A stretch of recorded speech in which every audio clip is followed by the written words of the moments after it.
तो आज की वर्कशीट नहीं है, आज जबकि प्रैक्टिस पेपर है आपके लिए। ये प्रैक्टिस पेपर बिल्कुल उसी तरीके से बना है जैसे आपका फाइनल पेपर आना है। तो फर्स्ट पेपर आपका साइंस का है, उसके लिए ज़रा कमर कस लीजिए और तैयार हो जाइए। पेपर आपका 60 मार्क्स का रहेगा बेटा, जो कि 2.5 आवर्स का होगा, मतलब 2.5 घंटे का रहेगा। इस पेपर के अंदर आपके पास ए, बी और सी सेक्शन रहेंगे।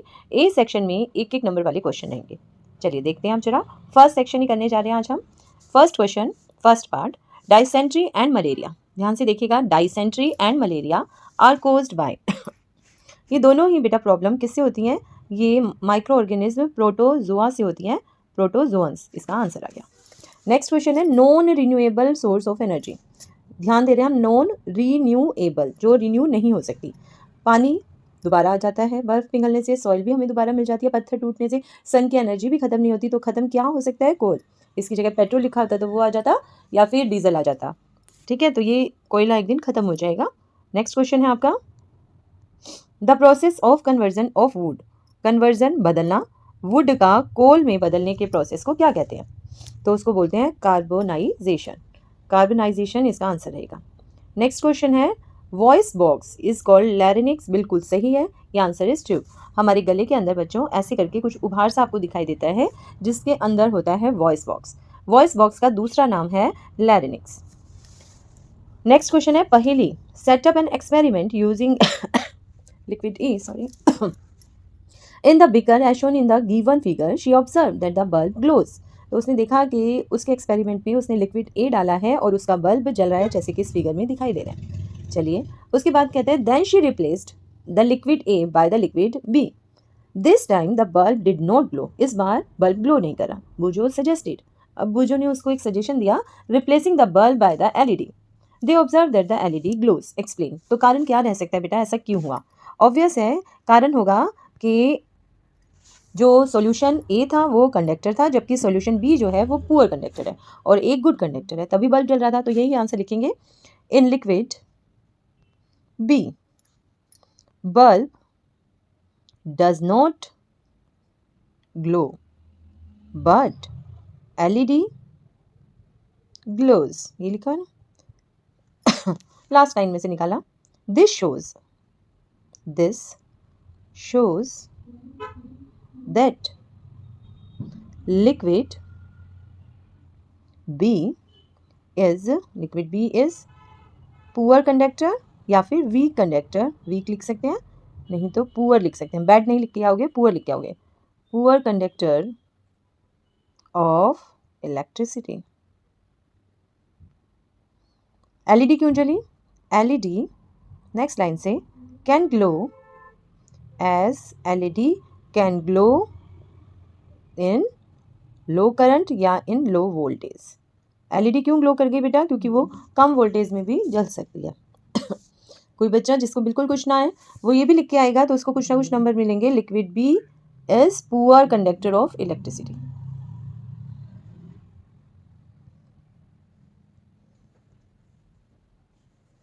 एक्सप्लेन करना पड़ेगा, इतना सा लिखने से काम नहीं चलेगा। एक्सप्लेन यही होगा कि LED can glow in low voltage. Next question में देखिए बच्चों, the solution of sugar in distilled water does not conduct electricity why. अब चीनी को यदि हम डिस्टिल्ड वाटर में डालते हैं तो वो इलेक्ट्रिसिटी कंडक्ट नहीं करता। रीज़न क्या हो जाता है? क्योंकि sugar in distilled water does not has ions. ठीक है, it is very important to conduct electricity that solution must have ions. तो हम क्या कहेंगे? Sugar in distilled water does not has ions. उसमें आयंस नहीं है, इसीलिए वो good does not conduct electricity हो गया। Next question, name the cell of the eye which are sensitive to bright light and dim light. बच्चों अगर हम आई के सेल की बात करें तो आई के अंदर दो तरह के स्पेशल सेल होते हैं, एक होते हैं कोन्स और एक होते हैं रोड्स। कौन सेल जो होते हैं वो ब्राइट लाइट के लिए सेंसिटिव है। तो इसको आंसर की तरह कैसे लिखेंगे? Sensitive to bright light. ठीक है, पहले क्या डालोगे? यहाँ पे डालोगे कोन्स, फिर एज इट इज़ ये लाइन उतार देना, सेंसिटिव टू ब्राइट लाइट, फिर डालोगे रोड्स और फिर दोबारा सेंसिटिव टू। इस बार हम क्या कर देंगे? रोड्स के अंदर sensitive to dim light. Next question है image formed by a pin hole camera. याद होगा पिन होल कैमरा कैसे बनाना है। एक डिब्बे के अंदर आपने देखा होगा बच्चों, आपके यहाँ साइंस फेयर लगा था उसके अंदर भी देखा होगा। डिब्बे के अंदर एक छेद किया और उसके सामने वाली साइड पर जहाँ छेद नहीं किया, जबकि पूरा सरफेस हटाया हुआ है, वहाँ पर एक बटर पेपर लगाया था। तो सामने मोमबत्ती की जो इमेज बन रही थी वो उल्टी बन रही थी बेटा, इन्वर्टेड बन रही थी। उल्टी को क्या बोलते हैं? इन्वर्टेड। तो पिन होल कैमरा से स्पेशल टाइप का कैमरा जो हमने बनाया पिन होल, बहुत छोटा सा होल किया हुआ है इसके अंदर पिन से, उसको बोला पिन होल कैमरा। उसमें हमेशा इन्वर्टेड इमेज ही बनती है, that is true. Next question, animals which give birth to the young ones, तो उनको क्या कहते हैं? वीवी पैरस। वीवी पैरस। और जो अपने बच्चों को जन्म देते हैं उनको हमने वीवी पैरस का, और जो अपने बच्चों को जन्म नहीं देते जबकि अंडे देते हैं उनको क्या कहते हैं? अंडे देने वालों को ओवी पैरस। याद रखना, हो सकता है ये वाला क्वेश्चन इसमें पूछ लिया तो पेपर में आपसे ओवी पैरस पूछ ले, ठीक है। वीवी पैरस मतलब जो एनिमल्स बच्चों को जन्म देते हैं उनको वीवी पैरस कहते हैं। Weeds are controlled by the chemicals. Weeds क्या होते हैं बेटा? जो भी आपकी क्रॉप्स के साथ कुछ अनवांटेड प्लांट्स लग जाते हैं उनको वीड्स कहते हैं। और वीड्स को हटाने के लिए जिस दवाइयों का, जिस केमिकल का यूज़ किया जाता है उन सब को हम वीडीसाइड बोलते हैं। जो भी केमिकल यूज़ किए जाएंगे उसे वीडीसाइड्स कहेंगे। नेक्स्ट क्वेश्चन है, क्रॉप्स दो तरह की होती हैं बेटा। एक वो क्रॉप्स होती हैं, पहले समझा रही हूँ, आंसर नहीं बता रही अभी। दो तरह की क्रॉप्स होती हैं बेटा। Crops are of two types. एक जो रेनी सीजन में लगती है उनको खरीफ क्रॉप बोलते हैं, और दूसरी जो विंटर सीजन में लगती है उनको रबी की क्रॉप्स बोलते हैं, रबी क्रॉप्स, ठीक है। तो खरीफ वाली वो है जो रेनी सीजन में लगी। रेनी इसके अंदर आर बीच में आ रहा है, देखो। रेनी सीजन में लगने वाली है आपकी ग्राउंड नट और सोयाबीन। ये याद रखोगे आप, सोयाबीन।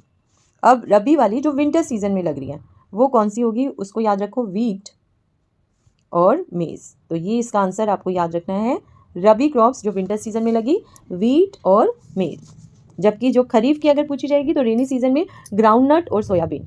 नेक्स्ट क्वेश्चन है बच्चों, if two forces act in opposite direction. F1 इधर लग रहा है और F2 अपोजिट लग रहा है, then net force acting is in the difference between the two forces. बिल्कुल सही। अगर डिफरेंट साइड्स लग रहे हैं, अपोजिट डायरेक्शन में लग रहा है, तो F1 माइनस F2। तो ये बिल्कुल सही आंसर है, true. What is pressure? Pressure हमेशा याद रखना हमें, pressure is equal to force per unit area. Force per unit area. तो इसको ऐसे भी लिख के आ सकते हैं और इसको ऐसे भी लिख सकते हैं, प्रेशर इज द फोर्स, वास्तव में फोर्स ही है, acting on a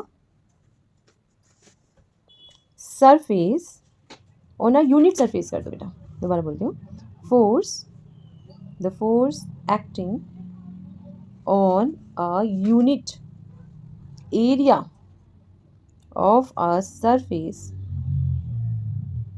is called pressure. Pressure is really a force here, लेकिन वो कैसे लग रहा होगा? यूनिट एरिया पे। Sound, what is sound? Sound is a kind of energy. Sound भी एनर्जी की ही एक फॉर्म है। Last question, last part of first question, identify, नहीं ये सेकेंड क्वेश्चन स्टार्ट हो गया शायद, okay this is your second question I think.